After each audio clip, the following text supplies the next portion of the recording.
"Stop acting like an attention seeker, Margaret," Laura said sharply across the dinner table, her voice calm enough for everyone in the room to hear, yet cutting in a way that made the air feel heavier than it should have been.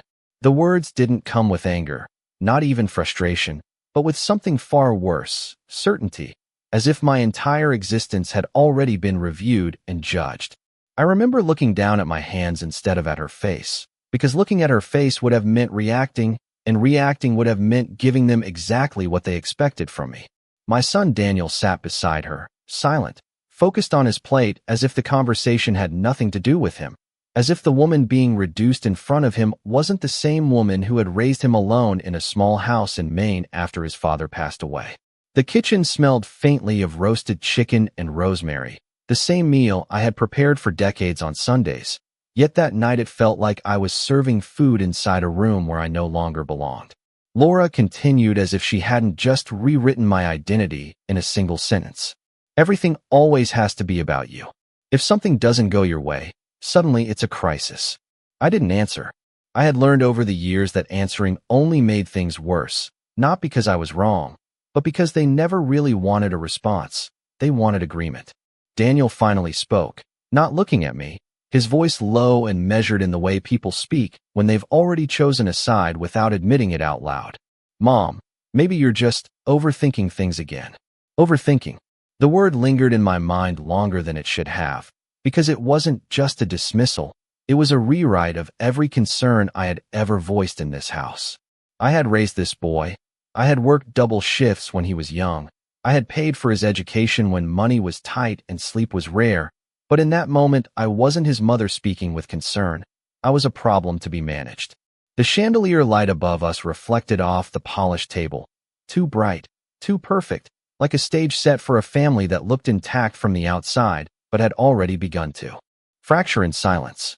I remember thinking how strange it was that no one ever notices the exact moment a family starts to break. It doesn't crack loudly. It just slowly stops feeling like home. Laura leaned back in her chair, crossing her arms, watching me with the kind of expression people use when they believe they've already won a conversation. "We're just saying," she added, softer now, almost rehearsed. "You don't need to make everything emotional. It's not healthy at your age." At my age, 68 years of life reduced to a flaw in judgment. I nodded slightly, not because I agreed, but because I understood something they didn't. Arguments were no longer necessary.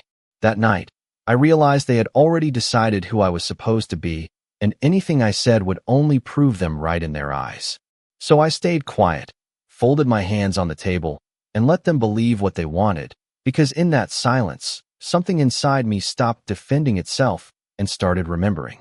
The next morning the house felt different, not because anything visible had changed, but because something invisible had already shifted, and I could feel it in the way I moved through each room.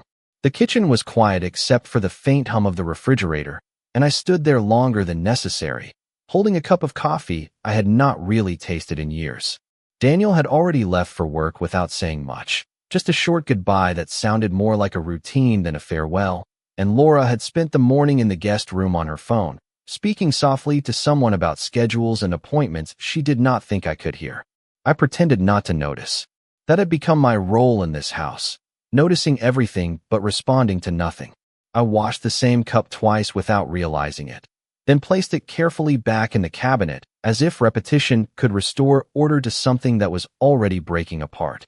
When I walked into the living room, I saw Laura sitting on the sofa, scrolling through her tablet, her posture relaxed in a way that suggested ownership, not just of the space, but of the rhythm of the entire household.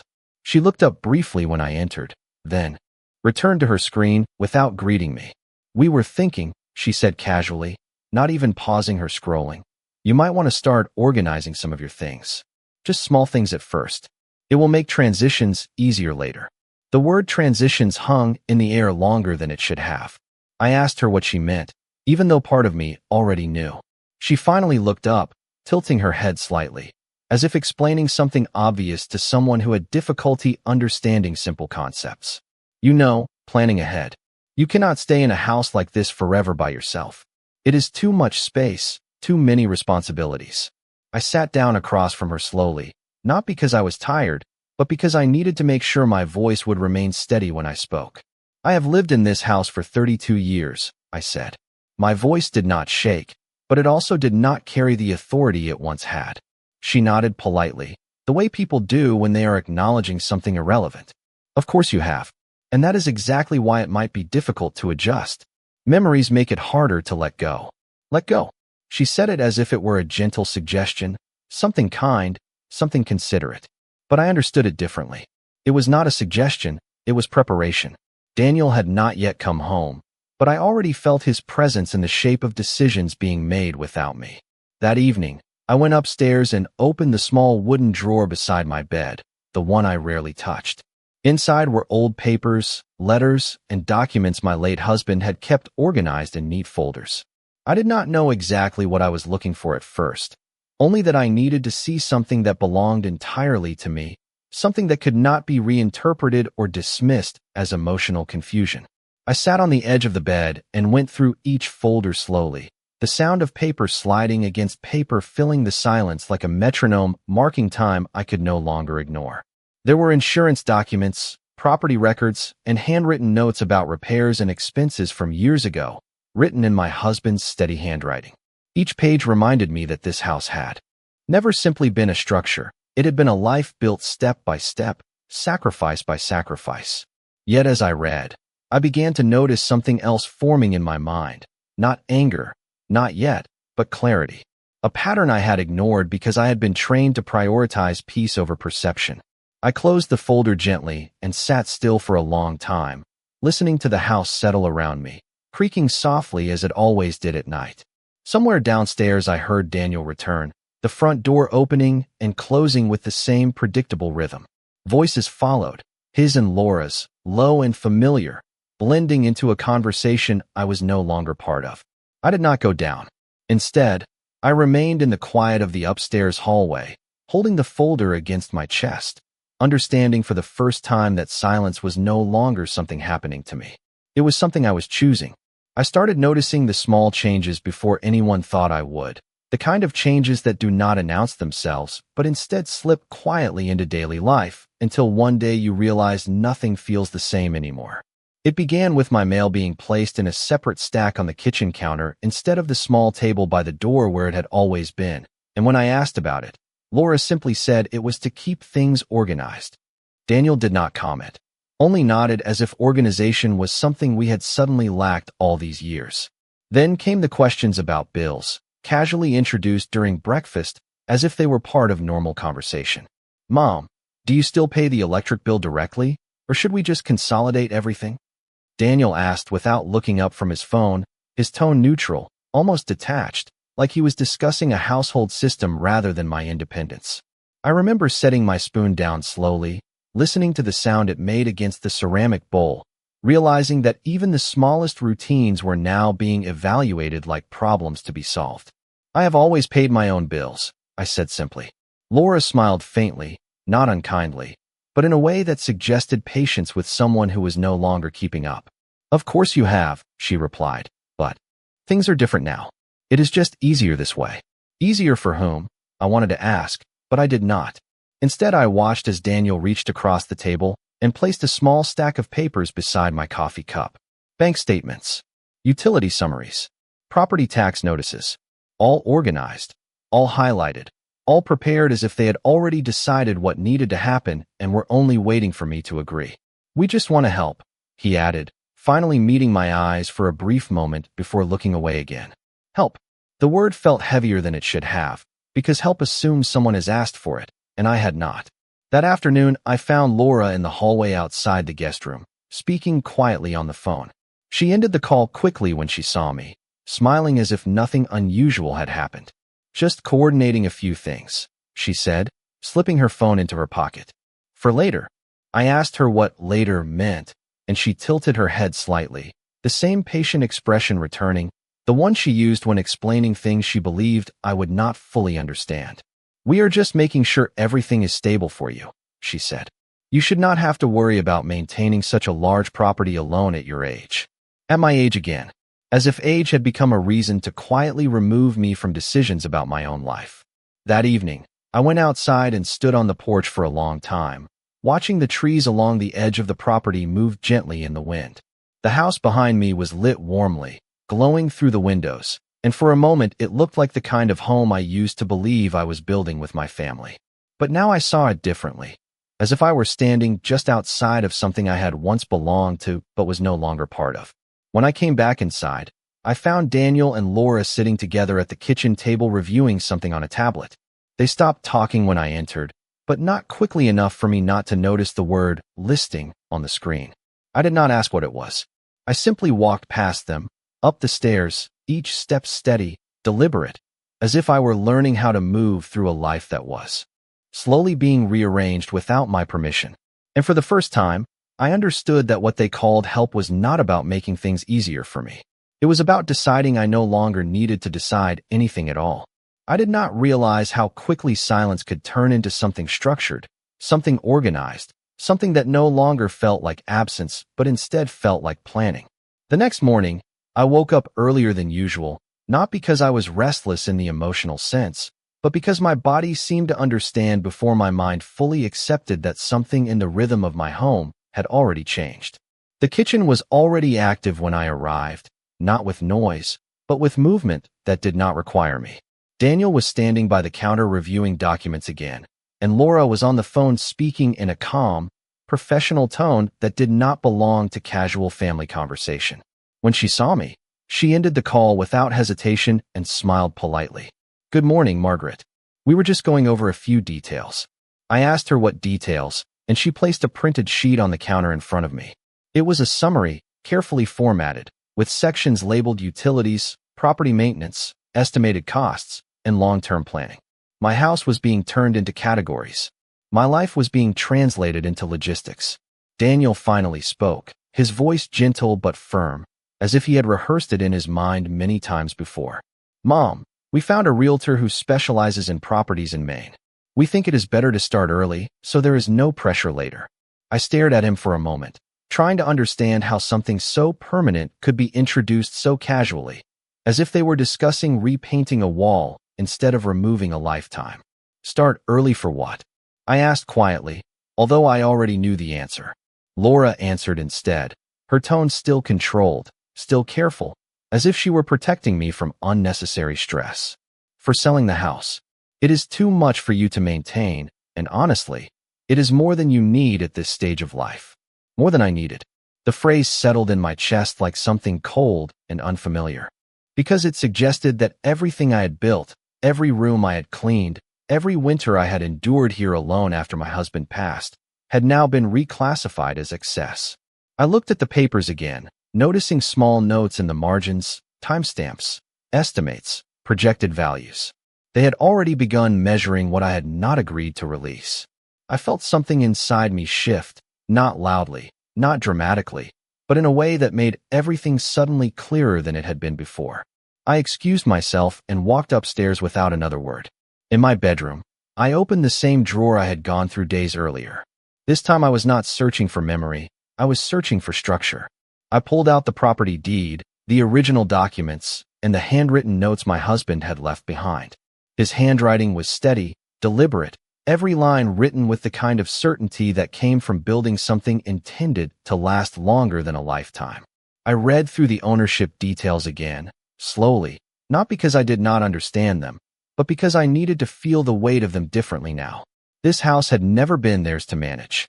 It had never been a shared decision waiting for approval. It had been mine. That realization did not bring anger at first. It brought clarity, a quiet and uncomfortable kind of clarity that made me sit still for a long time, listening to the house around me, as if it were also listening back.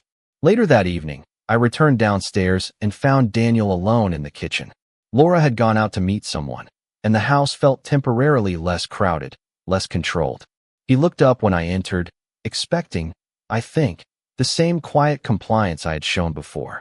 I placed the deed on the table in front of him, not aggressively, not dramatically, just firmly. "I want you to understand something," I said, my voice steady in a way it had not been for days. He looked down at the document, then back at me, confusion beginning to replace certainty in his expression. And in that moment, I realized the conversation they had been preparing for me was no longer the conversation I was willing to have. I expected him to react immediately when I placed the deed on the table, but Daniel only stared at it for a long moment, as if the paper itself had changed shape in front of him. The kitchen felt unusually still, the kind of stillness that happens when everyone in a room realizes the conversation has moved beyond comfort. Laura returned earlier than expected, stepping in quietly, her gaze shifting between me and Daniel before landing on the document. She did not pick it up right away. Instead, she asked in a careful voice what it was, even though I knew she already suspected the answer. "It is the deed to this house," I said simply, watching her reaction rather than his.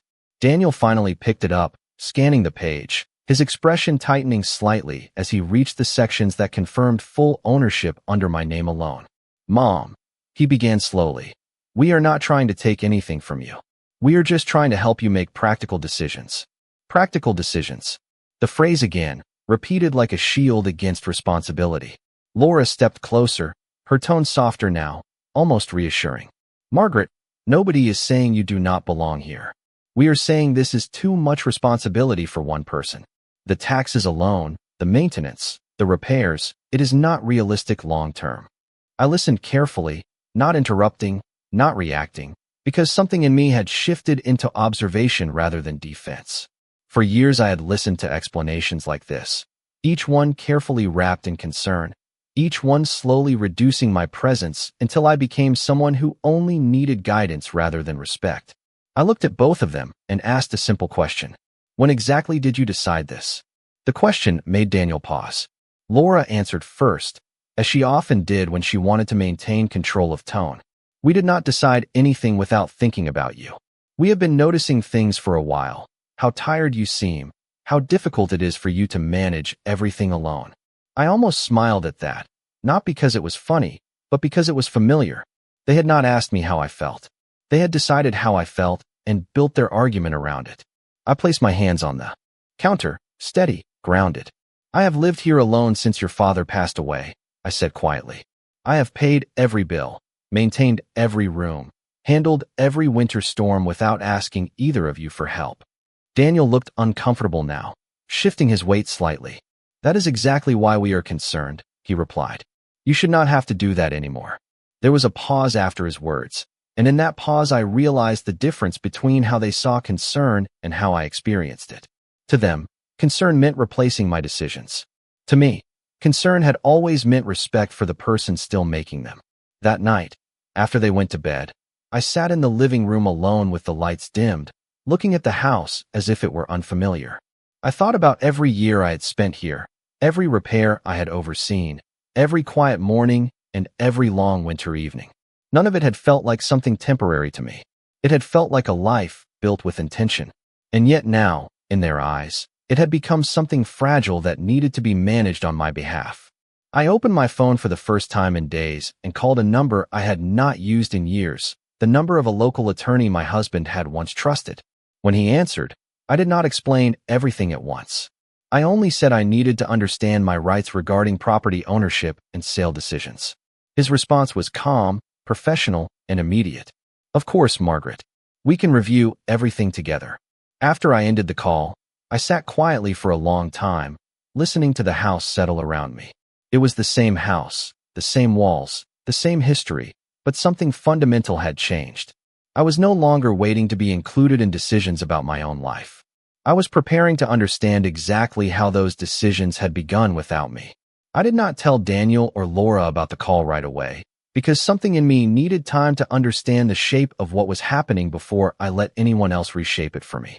The next morning, I met the attorney in a small office in town, the kind of place where everything is organized, quiet, and deliberately neutral. He reviewed the deed carefully, along with the additional documents I brought, and asked me a series of questions about how the property had been handled over the years, who had been paying taxes, and whether any legal transfers had ever been signed. I answered each question slowly, realizing with every answer how clearly the ownership had always remained with me, not because I had been clinging to it, but because it had never been taken away in any official way. When he finally leaned back in his chair, he spoke in a calm and measured tone. Margaret, I want you to understand something very clearly. Your ownership of this property is absolute. No one can sell it, transfer it, or make decisions about it without your explicit consent and legal signature. I sat there for a moment, letting the words settle, not because they were complicated, but because they contradicted the entire narrative that had been building inside my own home. When I returned that afternoon, the house felt the same as always, but I no longer experienced it the same way. Daniel was in the kitchen when I walked in, and Laura was standing near the counter reviewing something on her phone. They both looked up, expecting the usual quiet presence they had become used to, the version of me that listened more than I spoke. Instead, I placed my bag on the counter and said I had spoken to an attorney.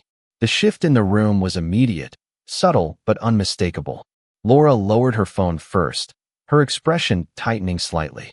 "Why would you do that?" she asked, her tone careful but no longer warm. "We are just trying to help you avoid unnecessary stress." Daniel stepped closer, his voice softer, almost cautious. "Mom, we are your family. You do not need to involve lawyers in something like this." I looked at him for a long moment, noticing how easily the word family was now being used as a substitute for agreement. "I involved a lawyer," I said calmly, "because I wanted to understand my rights. Not because I am confused, and not because I am incapable." The silence that followed was different from before. It was not dismissive or comfortable. It was uncertain. Laura finally spoke again, this time more direct. "Are you saying you do not trust us?" I took a breath before answering, not because I was afraid, but because I wanted my words to be precise. "Trust goes both ways," I said, "and for the past few weeks, decisions have been made about my life without me being part of them." Daniel looked down at the counter, his jaw tightening slightly, as if he was trying to find a way to reframe the situation into something more manageable. "We were not trying to exclude you," he said. "We were trying to make things easier." Easier again. The same word, repeated like a justification for removing agency. I nodded slightly, as if acknowledging his intention, but not accepting its consequences. "If something is truly meant to be easier," I said, "it should still include the person it affects." That evening, I stayed in my room longer than usual, not out of avoidance, but because I needed space to think without interruption. I reviewed the attorney's explanation again in my mind, each detail reinforcing what I had already begun to suspect. Nothing had been taken from me legally. What had been taken was something quieter, more psychological, the assumption that I would not question what was happening around me. Downstairs, I could hear Daniel and Laura speaking in low voices, their conversation occasionally rising and falling, but never clear enough for me to understand. I did not try to listen closely. I no longer needed fragments of their discussion to understand the direction things were moving. For the first time in a long time, I felt the structure of my own life separating itself from the structure they had tried to build over it. And in that separation, there was no panic, only recognition that I had been standing inside a story that I was never fully allowed to write. I began preparing quietly after that, not in a dramatic or visible way, but in the same steady manner I had learned to use when raising a child alone, when every decision had to be made carefully because there was no one else to catch the consequences. I did not announce anything to Daniel or Laura, and I did not challenge them directly again, because I had already learned that confrontation in that house only served to transform clarity into confusion. Instead, I observed. I listened. I paid attention to the small details that I had once dismissed as routine. Over the next several days, I noticed how often Laura used the phrase, "We have already taken care of it," when speaking to contractors who came to the house for routine maintenance. I noticed how Daniel stopped mentioning plans and instead started referring to next steps, as if everything in my life had already been placed on a schedule that I had not been shown. One afternoon, I overheard a conversation between them while standing at the top of the stairs. Laura's voice was low but precise. "If we wait too long, she might start asking more questions about the property value. We need to move carefully." Daniel responded with hesitation in his voice, something I had not heard before. "She is still my mother. We cannot just push her into something without her understanding it." Laura paused before answering, and when she did, her tone carried a kind of certainty that made me feel as though I was being discussed rather than included. "We are not pushing her. We are protecting her from making emotional decisions that she might regret later." The word protecting echoed in my mind long after the conversation ended. That evening, I sat alone in the living room with the lights dimmed, thinking not about anger, but about patterns. Patterns of language, patterns of exclusion, patterns of decisions that were always justified as care, but consistently resulted in my absence from them. The house itself felt unchanged, but my perception of it had shifted. I could see now how easily familiarity could be used as a form of control, how being in the same space did not guarantee being part of the same decisions. The next morning, I received a call from the attorney I had met earlier. He confirmed that there had been no legal filings initiated on my behalf, no valid authorization for any sale or transfer of ownership, and no documentation that would allow anyone else to act in my place. He spoke carefully, as if ensuring I understood the importance of every word. Margaret, I want to emphasize this again. No one has legal authority over this property except you. After I hung up, I remained seated at the kitchen table for a long time, not because I was overwhelmed, but because I was finally seeing the difference between what had been said to me and what had actually been true. That afternoon, Daniel came home earlier than usual. He looked tired, as if he had been carrying conversations I had not been part of. Laura arrived shortly after him, her expression more controlled than before. They both sat down across from me without speaking immediately, and I noticed that this time, there were no documents on the table, no prepared explanations, no printed summaries. Daniel finally spoke first, his voice quieter than before. Mom, we think there has been some misunderstanding. We were trying to make sure everything is secure for the future, not to take anything away from you. I looked at him for a moment, studying the way he avoided direct certainty in his words, and I realized that the language had changed, but the intent behind it had not been clarified. Security, I repeated softly. Laura leaned forward slightly, her tone measured. Yes, security. For all of us. You should not have to carry everything alone. I nodded slowly, not in agreement, but in recognition of how deeply the conversation had been shaped around assumptions I had never been asked to confirm. I have carried this home alone for years, I said. Not because I was forced to, but because it was mine to carry. The room fell into silence again, but this time it was not filled with confusion or dismissal. It was filled with something more uncomfortable. Awareness. And for the first time, I saw that awareness beginning to form on both of their faces in different ways. Not as agreement, not yet, but as the beginning of understanding that I was no longer participating in a version of this story where I remained unseen. I stopped explaining myself after that conversation because I realized something important had begun to happen inside the house that had nothing to do with misunderstanding and everything to do with momentum. The more Daniel and Laura tried to frame their actions as care, the more clearly I could see how far those actions had already moved without me. A few days passed in relative silence. Not the peaceful kind, but the kind that happens when people are recalculating how to approach a situation they no longer fully control. Daniel spoke less at dinner. Laura remained polite but distant, as if carefully measuring each sentence before letting it enter the room. I continued my routine as usual, preparing meals, cleaning, maintaining the small rhythms of the house. But internally, I was no longer participating in the same version of stability they believed still existed. One afternoon, I received a call from the attorney again. He informed me that there had been inquiries made by a third party regarding potential listing procedures for the property, but no valid authorization had been submitted.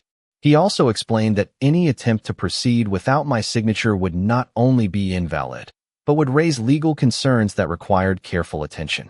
I listened quietly, thanking him, then hung up and sat for a long time without moving. It was no longer confusion that I felt. It was confirmation. That evening, I waited until both Daniel and Laura were home before I placed a simple envelope on the kitchen table. There were no documents inside that required urgency or reaction, only copies of what I had reviewed with the attorney, along with a brief written statement confirming that I was fully aware of my ownership rights and that no decisions regarding the property would proceed without my direct involvement. When Daniel saw the envelope, he frowned slightly, as if already anticipating conflict. Laura opened it first, reading quickly, her expression tightening as she reached the second page. "Why are you doing this?" she asked, her voice controlled but no longer soft. "We are not trying to take anything from you. We are trying to help you avoid making a decision you might regret later." I looked at her for a moment before answering. Regret comes from being excluded from decisions that affect your own life, I said quietly. Daniel stepped closer to the table, his tone more uncertain now than before. Mom, nobody is excluding you. We are just trying to plan responsibly. I nodded slightly, acknowledging his words without accepting their meaning. Responsibility without inclusion is not planning, I replied. It is replacement. The words seemed to settle differently in the room, heavier than the others. Laura closed the envelope slowly, placing it back on the table as if it carried something more than paper. We thought we were doing what was best for you, she said, but there was less certainty in her voice now. I did not respond immediately. Instead, I looked around the kitchen at the space I had lived in for decades and realized how easily familiarity had been used as evidence of permanence, even while decisions about permanence were being made elsewhere. Later that night, I heard Daniel and Laura speaking quietly in the hallway outside their room. Their voices were lower than before, more careful, as if they were no longer certain where conversations should lead. I did not listen closely. I no longer needed fragments to understand direction. The structure had already revealed itself. The next morning, Daniel came into the kitchen earlier than usual. He stood for a moment near the counter before speaking. Mom, maybe we should slow everything down, he said. We did not realize how serious this felt to you. I looked at him, noticing the shift in his language, the retreat from certainty into reconsideration. Laura remained silent behind him, watching without interrupting. It is not about how it feels, I said calmly. It is about what is real. And for the first time, I saw something change in his expression, not resistance, not agreement, but recognition that the version of reality they had been shaping no longer matched the one I was standing in. I woke up the next morning with a different kind of clarity, not the kind that arrives suddenly like emotion, but the kind that builds slowly after many quiet realizations finally align into something solid and undeniable. The house was still the same, the kitchen still familiar, the morning light still coming through the same windows, but I no longer experienced any of it as something fragile that could be quietly taken from me through conversation and assumption. Daniel was already in the kitchen when I came downstairs, sitting at the table with a cup of coffee he had barely touched. Laura stood near the counter, unusually still, as if she had been waiting for a moment she was not fully prepared to enter. Neither of them spoke at first, and I could feel that silence differently now. It was no longer avoidance. It was anticipation. Finally, Daniel looked up and spoke in a careful voice. Mom, we spoke last night after you went to bed. I nodded slightly, waiting. He continued, choosing his words with more caution than before. We understand now that we moved too quickly with everything.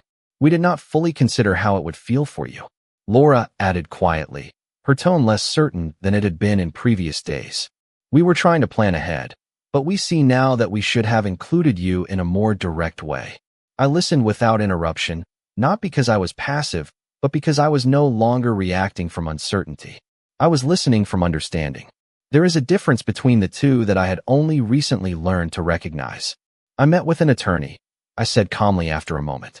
There was no need for build-up, no need for emotional framing. The sentence itself was enough. Daniel straightened slightly in his chair. Laura looked down at her hands. I continued. There will be no sale of this house without my explicit decision and legal approval. That is not a matter of discussion. It is a matter of fact. The room did not respond immediately. It felt as though even the air had paused to process what had been said. Daniel finally nodded slowly, not in agreement exactly, but in acknowledgement. We understand, he said quietly. Laura followed with a small, almost hesitant nod. We did not mean to overstep, she added. I believed her sincerity in that moment, but sincerity and impact are not the same thing. Intent does not erase consequence. I sat down at the table across from them for the first time in days without feeling like I was entering someone else's conversation. This house, I said after a pause, is not a problem to be solved. It is not a burden to be distributed. It is my home, and any decisions regarding it will be made with that understanding. Daniel looked at me longer this time, as if seeing something in me he had not fully registered before. Not anger, not resistance, but permanence. Laura exhaled slowly, as if releasing something she had been holding without realizing it. We understand, she repeated, but this time it sounded less like reassurance and more like acceptance. Over the next few days, The atmosphere in the house shifted again, but in a way that was no longer tense. It was quieter, more respectful, less filled with assumptions. Conversations about plans stopped appearing without context. Discussions about property and future arrangements were no longer initiated without my presence in them. I noticed that Daniel began asking questions instead of offering conclusions. Laura, too, became more careful with her language, replacing certainty with inquiry. It did not erase what had happened, but it changed how we moved forward from it. One evening, Daniel sat with me on the porch as the sun began to lower over the trees, casting long shadows across the yard. He spoke more honestly than he had in weeks. "I think we convinced ourselves we were doing the right thing," he said. I looked ahead, not at him, but at the space in front of us, letting the words exist without immediately assigning them judgment. "Most people do," I replied quietly. "The mistake is not in trying to help. The mistake is forgetting to ask the person you are helping whether they actually need to be rescued." He did not respond right away. Instead, he nodded slowly, absorbing the meaning in a way that felt more genuine than any earlier certainty. In that moment, I understood something important had settled between us, not perfect understanding, not complete resolution, but recognition. I was no longer someone being managed. I was someone being heard. And that, after everything that had passed in silence, was enough to change the direction of what came next.